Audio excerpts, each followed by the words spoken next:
네, 시장 진단해 보겠습니다. 벌써 3월입니다. 3월 첫 장 아주 기분 좋게 출발했는데요. 오늘 앞으로 3월 증시가 어떻게 움직일지 궁금합니다. 그래서 오늘 디멘전 투자자문의 송재경 투자부문 대표 모시고 얘기 나눠보겠습니다. 어서 오십시오. 네, 안녕하세요. 3월 하여튼 출발은 좋습니다. 다행입니다. 네. 예, 그렇습니다. 자, 오늘 첫 거래일인데 이번 달 시장 어떨지 주요 증권사 리서치 센터장의 전망을 조사해 봤습니다. 권미정 캐스터가 정리해 드립니다.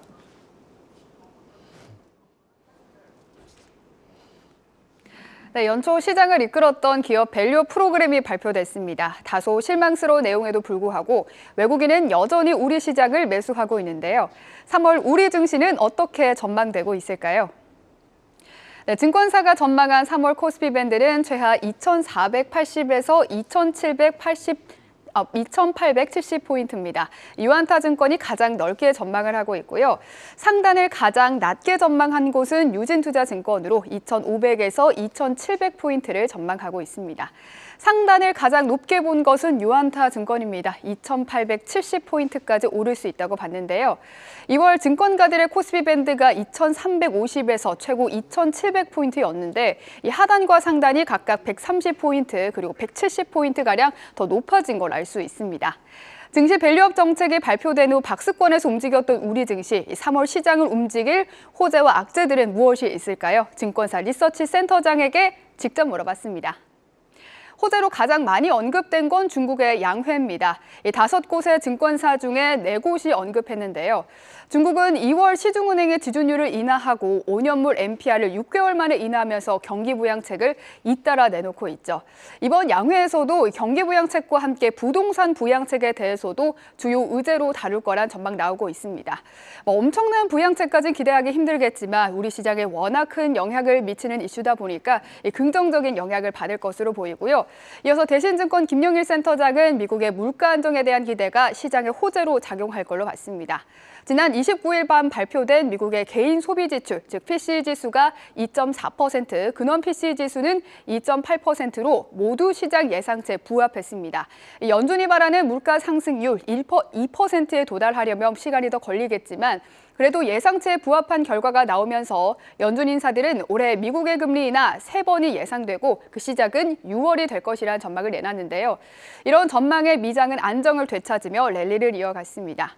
김영일 센터장은 또 한국의 수출이 계속해서 늘고 있다는 점도 긍정적으로 작용할 걸로 봤는데요. 한국의 수출 회복세 더 뚜렷해지고 있죠. 3월 1일 발표된 2월 수출은 전년비 4.8% 증가한 것으로 나타났습니다. 특히 반도체 수출이 지난해 대비 66% 늘어났고 대중국 수출은 17개월 만에 흑자로 돌아서는 좋은 소식도 발표가 됐는데요. 5개월 연속 수출 증가세가 나타나고 있는 점 시장의 호재라고 평가했습니다. 이어서 현대차증권 노근창 리서치 센터장의 답변도 확인해 보겠습니다. 정부의 밸류업 프로그램 발표 후에 외국인 수급이 여전히 지속되고 있다는 점을 호재로 봤습니다. 지난 월요일 밸류업 정책 다소 아쉽다는 평가 많았죠. 하지만 외국인들 매수 강도는 낮아졌지만 매수세는 계속 이어지고 있습니다. 이 4일간 8천억 넘게 매수했는데요. 정책 재료가 소진됐음에도 꾸준히 매수하는 움직임이 시장의 호재로 작용할 걸로 봤습니다. 또 노근창 센터장과 신영증권 김학규은 센터장은 반도체 시장이 되살아나고 있다는 점도 호재로 봤습니다. 이어서 악재들도 확인해 보겠습니다. 네, 과열된 미국과 일본 시장에 대한 부담, 또 미 연준의 금리 인하에 대한 우려가 악재들로 여럿 꼽히고 있습니다. 먼저 대신증권 김용일 리서치 센터장은 3가지 악재를 꼽았습니다. 첫 번째는 과열된 투자 심리입니다. 랠리를 이어가는 미국 시장에 대한 공포와 탐욕 지수는 3개월째 극단적인 탐욕에서 등락을 거듭하고 있죠. 공포지수로 불리는 시카고 옵션 거래소 변동성 지수는 13%대로 내려오면서 시장 불안도 낮은 상태인데요. 하지만 이렇게 점차 과열된 시장과 매물들이 소화되면서 변동성이 커질 수 있다는 점이 악재로 작용할 걸로 봤습니다. 또 3월 발표된 중국의 실물 지표, 중국의 소매 판매나 산업 생산 등이 기저효과의 영향으로 둔화가 불가피한 상황인데 중국의 디플레이션 우려가 우리 시장에 우려를 더할 수 있다 평가했고요. 또 3월 21일에는 미국의 FOMC 발표되죠. 기준금리 동결이 점쳐지고 있지만 함께 발표되는 점도표나 분포도에 따라서 투자 심리가 바뀔 수 있다는 점, 또 파월 의장의 발언도 유의해야 하는 부분이라고 평가했습니다. 이어서 현대차증권 노근창 리서치센터장은 부담스러운 일본 증시 밸류에이션이 아시아 수급 줄기를 약화시킬 수 있다고 봤고요. 또 3월 FOMC 회의 전 다시금 2년물 금리 상단이 테스트될 가능성이 있다고 봤습니다. 신영증권 김학균 센터장과 미래에셋증권 박희찬 센터장의 이야기도 한번 들어보도록 하겠습니다. 미국 금리에 대한 우려 포인트들이 악재로 작용할 걸로 봤고요. 또 호재성 변수가 시장에 이미 노출됐다는 점도 이승우 리서치 센터장이 짚어주셨습니다. 이어서 미국 상업용 부동산의 부실과 금융주들에 대한 손실 우려, 또 국내장에서는 밸류업 정책 발표 후 관련 테마가 위축될 가능성이 있다는 점도 악재들로 평가되고 있습니다. 마지막으로 5대 리서치 센터장이 직접 답한 3월의 유망 섹터도 확인해 보겠습니다. 반도체는 2월에 이어서 3월에도 가장 많이 언급되고 있습니다. 5곳 중에서 4곳에서 반도체 유망하다고 봤고요. 또 저 PBR주 중에서는 섹터가 조금 더 세분화돼서 유망 섹터가 나왔는데요. 배당주와 지주회사 그리고 실적까지 기대되는 자동차 섹터가 유망 섹터로 꼽혔습니다. 또 3월에 새로 떠오르는 유망 섹터는 제약인데요. 약 2-3곳에서 제약과 바이오 또 헬스케어 분야를 눈여겨봐야 한다고 제시한 점이 2월간의 또 다른 포인트입니다. 마지막으로 음식료, 2차 전지와 방산 그리고 게임까지 유망 섹터로 평가받은 점도 참고하시기 바랍니다. 지금까지 3월 증시 전망 살펴봤습니다. 네, 리서치 센터장들의 설문조사 보고 왔습니다. 지난 2월 우리 시장 2,700선이 그렇게 높아 보이는 그런 장세였습니다. 네, 3월에는 어쨌든 간에 코스피 상단 예상치가 좀 높아졌는데 대표님은 어떻게 보십니까? 예, 당연히 이제 주말가편 가던 말들이 더 빨리 달리면 당연히 상당히 높아질 수 있는 충분한 기회는 있어 보이고요. 아까 앞에서 리포팅 해주셨지만 그 소위 밸류업 프로그램이 일부 내용은 좀 실망스럽긴 했는데 어쨌거나 그 소위 외국인 투자자들의 매수세가 좀 지속됐다는 거. 근데 사실 그 내용을 잘 보면 모두 다 산 건 아니고 원래 나는 주주 환원을 잘 할래라고 했던 종목들의 그렇죠. 지분 지수가 수익률이 계속 좋았다는 거를 좀 염두에 두실 필요가 있고 밸류업 프로그램이 이제 일본에서 사실은 벤치마크한 거지 않습니까? 일종의 강제성이 주어질 거냐 여부. 그다음에 사실은 그거는 이제 기업에 대한 이슈도 있지만 또 반대편에 상법이 과연 이제 소액주주들한테 유리하게 계속 갈 수 있냐 상법 개정안이 조만간 나올 텐데 이런 것들을 가지고 그 소위 외국인들이 전반적으로 가치 평가를 할 텐데 결론적으로는 외국인들 눈높이에 맞는 그러한 정책들, 법 개정들이 나와주면 현재 그런 모멘텀이 지속될 가능성은 충분히 있다 이렇게 말씀드립니다. 네, 그렇습니다. 밸류업 프로그램이 이제 첫 발을 뗀 거니까 당장 큰 영향을 미치지는 않을 것 같은데, 근데 어쨌든 간에 금감원장 이렇게 약간 좀 센 발언도 한번 있어가지고 출렁하는 그런 모습도 보였습니다. 이 3월에도 이 자동차주를 비롯한 저 PBR주 계속 관심을 보일까요? 저는 충분히 가능성이 있고요. 첫 번째 왜냐하면 현대차 그룹 자체가 주주 환원에 매우 적극적이다. 그게 첫 번째고 워낙 실적도 나쁘지 않다, 괜찮다라는 거고요. 여기에 하나 덧붙여서 유럽 쪽의 자동차 업종의 지수도 연초 대비 한 11% 이상 올랐습니다. 그래서 주로 올랐던 게 뭐냐면 전기차 부분을 공격적으로 하기보다는 속도 조절을 해가면서 수익성을 끌어올렸다는 게 높은 점수를 받으면서 연초 위에 자동차주들이 그 스톡스 600을 끌어올렸거든요. 결국 이러한 흐름 전체적으로 외국인 투자자들 입장에서는 자동차 업종에 관심이 있고 또 한국에서는 저평가 매력 있는 현대차 그룹에 대해서 충분히 관심을 갖고 지분율을 계속 끌어올리고 있다 이렇게 판단을 하고 있습니다. 자, 2월 시장은 밸류 프로그램 기대감으로 외국인의 폭풍 매수라고 해도 과언이 아닌데요. 이런 외국인의 사자기죠. 3월에도 어느 정도 이어질까요? 사실은 워낙 우리나라 밸류에이션이 싸기 때문에 충분히 가능성은 높다고 보고요. 제가 그 차트를 하나 갖고 왔었는데 보면 지난 한 달간 그 외국인이 그 매수 기준으로 가장 많이 사들인 종목들 순서입니다. 1등이 현대차인데 보시면은 한 달간 월간 상승률이 거의 30% 올랐습니다. 근데 보시면은 그 지분율이 3.6%포인트나 올랐거든요. 이렇게 30%나 올랐는데 PBR이 0.7배밖에 아직 안 되는.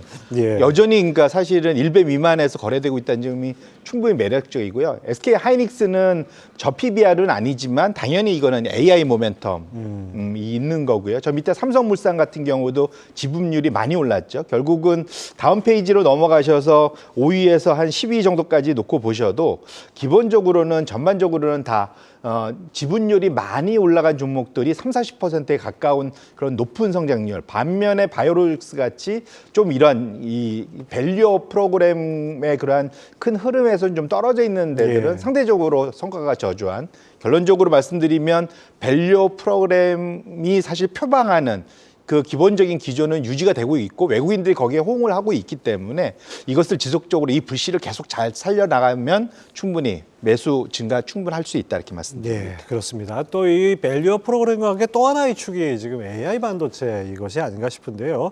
엔비디아 실적 발표도 마무리되면서 잠시 소강 상태인 듯하더니 미 기술주 지난 금요일 날 다시 급등했고 델 같은 경우는 하루 만에 30%가 넘는 급등세를 보였습니다. 국내 AI 반도체주 영향 어떻게 보십니까? 당연히 훈풍에 따라서 같이 동반 움직임을 보일 거라고 판단을 하고 있고요. 특히 이제 델도 대표적으로 이제 AI 맞춤형 서버 향 매출 증가에 대한 코멘트들 그런 것들이 주가 급등의 한 원인이었다라고 해석을 하고 있습니다. 예. 지금 당장은 잘 아시겠지만 이제는 조금 똑똑해졌긴 하지만 사실은 AI 모델 자체가 좀 처음엔 다 멍청하거든요. 예. 여기를 이제 계속 교육시키는데 엄청난 지금 하드웨어, GPU나 관련된 그런 서버 장비들이 들어가고 있기 때문에 이와 관련된 투자가 급증하면서 사실 엔비디아의 분기별 실적이 예상치를 계속 높이는 그런 장세들이 진행되고 있기 때문에 이러한 방향성 자체 이것은 지속적으로 당분간은 좀 유지될 가능성은 충분히 있다. 다만 이게 너무 눈높이들이 분기별로 높아지고 있기 때문에 어느 순간에는 좀 힘겨워할 가능성도 충분히 네. 좀 염두에 두실 필요가 있을 것 그렇습니다. 같습니다. 모든 주가가 그렇죠. 한없이 갈 수는 없는 거니까요. 자, 지난주 국내 반도체주들 움직임도 양호했습니다. 특히 AI 관련 반도체 섹터에서 장비 쪽으로 좀 움직이는 그런 느낌도 좀 들던데요. 3월에도 여전히 반도체가 주도주가 될 것이다. 이렇게 확신해도 될까요? 예, 결국은 AI와 AI자만 나오면 충분히 관련된 데들은 연이어 효과 있고 다만 중요한 건 확실히 이번에는 처음에는 효과를 내더라도 성과가 실적이 예. 받쳐주지 않으면 여전히 주가가 밀리는 걸 확인하실 수가 있었을 겁니다. 그래서 어쨌든 결국은 실적과 맞춰서 같이 가는 그런 AI 관련된 반도체 부품 장비주들은 여전히 투자 유효하다 이렇게 말씀드리겠습니다. 지난주 글로벌 증시에서 이슈였던 것이 애플이 애플카 철수한다는 소식. 그것도 덩달아서 전기차 철수하는 대신에 또 이제 AI에 집중을 하겠다. 그러니까 애플이 전기차 철수하면 테슬라가 상당히 수혜를 받을 것이다. 뭐 이런 의견도 있는데요. 우리 시장에서도 이 애플의 이슈에 따라서 좀 수혜받는 종목이 좀 달라질까요? 이건 되게 큰 의미가 있다고 좀 판단해요. 왜냐하면 애플이 여기에 진출한 지 10년이나 됐습니다. 예. 프로젝트 타이탄이라는 이름으로 들어왔고요. 상당히 많은 리소스를 거기다가 투입을 했었는데 10년 동안 사실 우리가 본 건 없지 않습니까? 그렇죠. 그걸 나온다 이제 나온다 말만 있었지 뭐 끝내 못 나왔잖아요. 맞습니다. 결국은 거기에 투입하던 그런 자원들을 빼내서 AI 쪽으로 돌리겠다.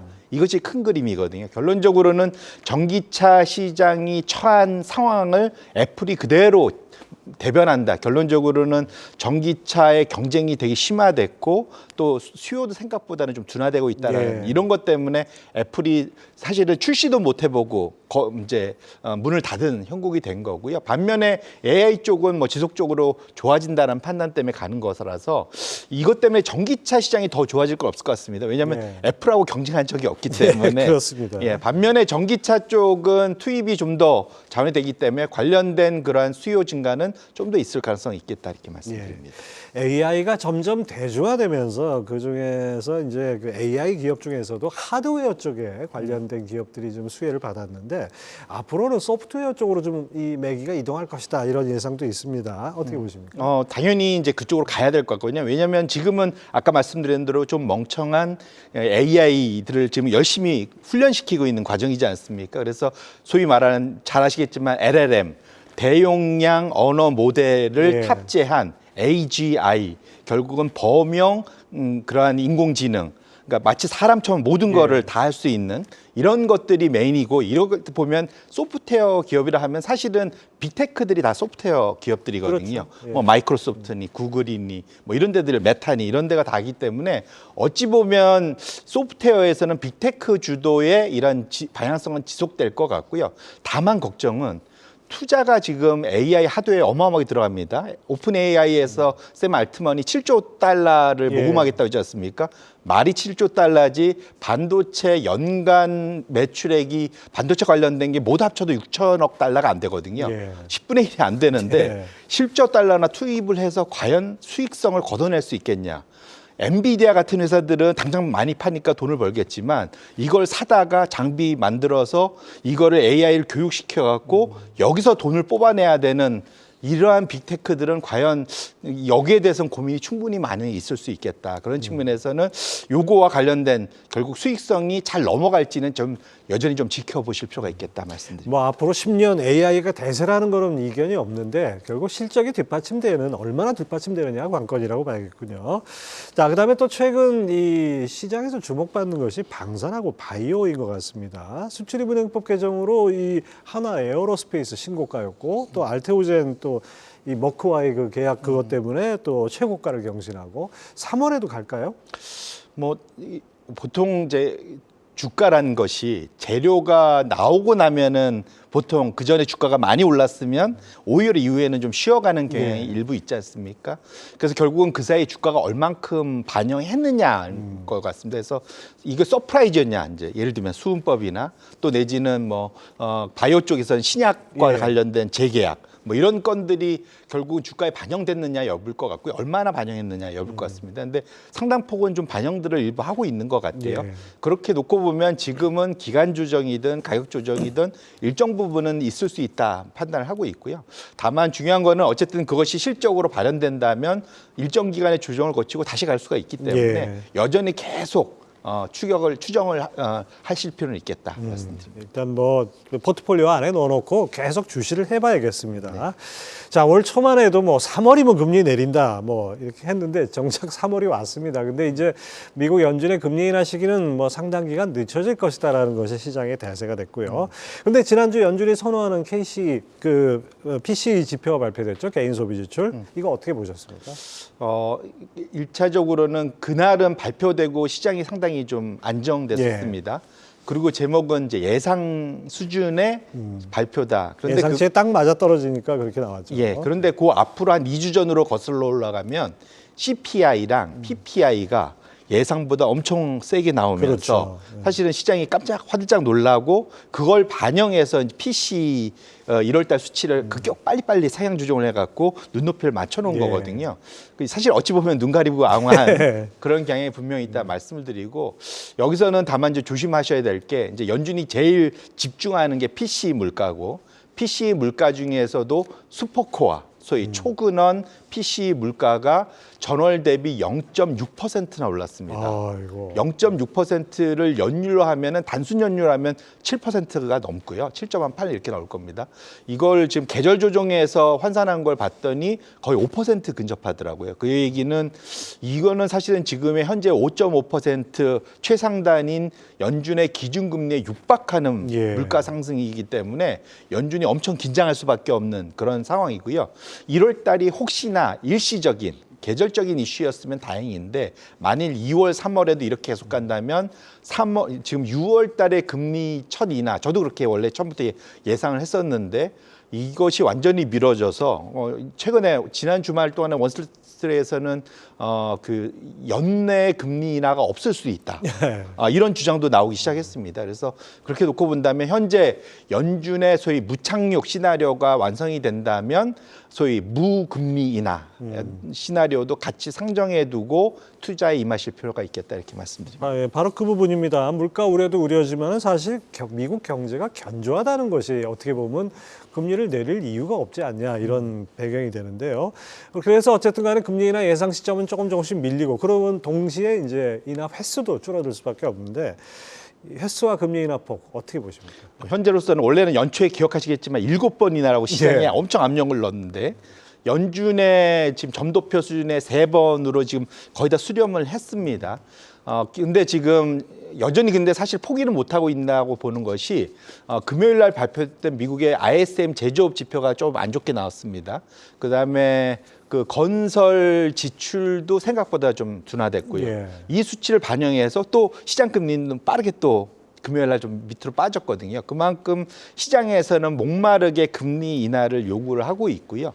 이런 방향은 좀 여전히 지속될 수 있다. 다만 아까 말씀드린 대로 경기가 이렇게 좋을 때 과연 금리를 인하할 필요가 있겠느냐. 연준 입장에서는 굳이 할 이유는 없거든요. 다만 이제 뉴욕 그 지방은행, 뉴욕 그 소위 커뮤니티 뱅크가 주말 동안 마이너스 26%나 빠졌거든요. 왜냐하면 그 피치에서 신용 등급을 다운그레이드했습니다. 정크 등급으로. 이런 것들이 다시 1년 전으로 돌아가 보시면 미국 지역 은행들의 그러한 그 파산 우려 이런 것들이 연상되는 지금 3월이기 때문에 그것도 같이 엮어서 한번 보실 필요는 있겠다 말씀드립니다. 네, 그렇습니다. 벌써 3월이 되니까 작년 3월이 떠오릅니다. 자, 기술주 중심으로 엄청난 상승세를 보이던 미국 증시, 지난 주말에 또 최고치를 경신했지만 어쨌든 간에 상승폭은 조금씩 줄어드는 것 같아요. 그 사이에 비트코인이 6만 달러 넘어섰고 이더리움이 올해만 40% 넘는 강세. 이런 건 어떻게 봐야 될까요? 저도 이제 암호화폐 전문가는 아닌데 기본적으로는 투자자들의 위험선호 심리가 엄청나게 강해졌다는 위험에 되게 낙관적이 됐다는 네. 그것이 대표적인 지표가 이제 비트코인이라고 보셔야 될 것 같고요. 지난주 동안에 JP 모건에서 재미있는 보고서가 나왔다는 게 기사화됐습니다. 무슨 말이냐면 지금 4월경에 있을 것이라고 예상되는 소위 비트코인의 반감기. 예. 이제 4년마다 한 번씩 되죠. 그렇게 되면 이제 비트코인을 그 채굴 업체가 캐내기가 그만큼 2배 어려워지는 예. 이 이슈가 되면 통상 지금 현재 올라가고 있는 저희 차트가 나와 있네요. 네. 생산비, 평균 생산비가 지금은 26,000달러인데 지금 주가는 지금 비트코인 가격은 6만 달러 넘어섰죠. 예. 엄청나게 돈을 벌 수 있는 기회이기 때문에 사실은 한 개 기업들도 채굴에 다 지금 뛰어들고 있습니다. 근데 보통 이렇게 되면 이게 그 반감기 되고 많이 뛰어들면 통상 이것이 5만 불 이상으로 올라갈 거고요. 이렇게 되면 단기적으로 튀어 올랐다가 한 개 기업들이 떨어져 나가면서 평균 생산비가 떨어지면 그러면 다시 비트코인의 하락할 위험성에 대해서 JP모건이 경고를 했고 이 기사는 꼭 한번들 찾아보셔서 참고하실 필요가 있겠다 말씀드립니다. 그렇습니다. 위험자산 선호 심리와 연관해서 가상자산 살펴보시기 바랍니다.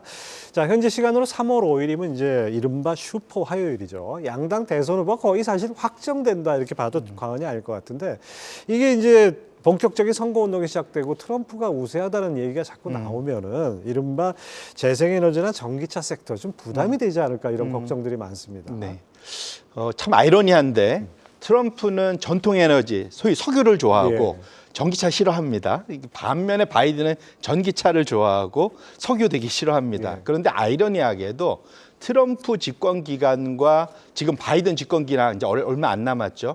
이 기간 동안 지금 정반대의 현상이 나타났다. 차트가 열려 있는데 왼쪽이 트럼프 집권 기기 4년 동안 미뤄졌던 전통 에너지 XLE ETF는 아래로 끝없이 내려갔고요. 반면에 그렇게 미워했던 신재생 ETF는 급등을 했던 아니, 저 게 그래프 잘못된 거 아닙니까? 저 바뀐 거 아니에요? 안타깝게도 맞습니다. 예. 트럼프 때 트럼프가 의도한 거와 정반대로 움직였고요. 또 그 결과 지금 바이든 집권 이후에 보시면 거꾸로 예. 전통 에너지가 우상향을 했고 신재생 에너지는 우하향을 했습니다. 결국은 누가 대통령이 되느냐도 중요하지만 당시의 산업 환경과 주가가 또 그걸 얼마나 반영했느냐가 예. 더 중요하다는 걸 보여주는 대표적인 그런 사례다. 이걸 염두에 두실 필요가 있을 것 네, 같습니다. 트럼프 되면 무조건 재생에너지는 악재다 이렇게 볼 건 아니라고 생각이 됩니다. 자, 또 하나 이 3월에 빼놓을 수 없는 것이 중국의 양회입니다. 오늘부터 양회 개막됐는데요. 중국 경제 워낙 힘들고 증시도 힘든 상황에서 뭔가 부양책이 나오지 않을까라는 기대감이 큰데요. 어떤 정책들이 나와야 좀 경기가 회복될까요?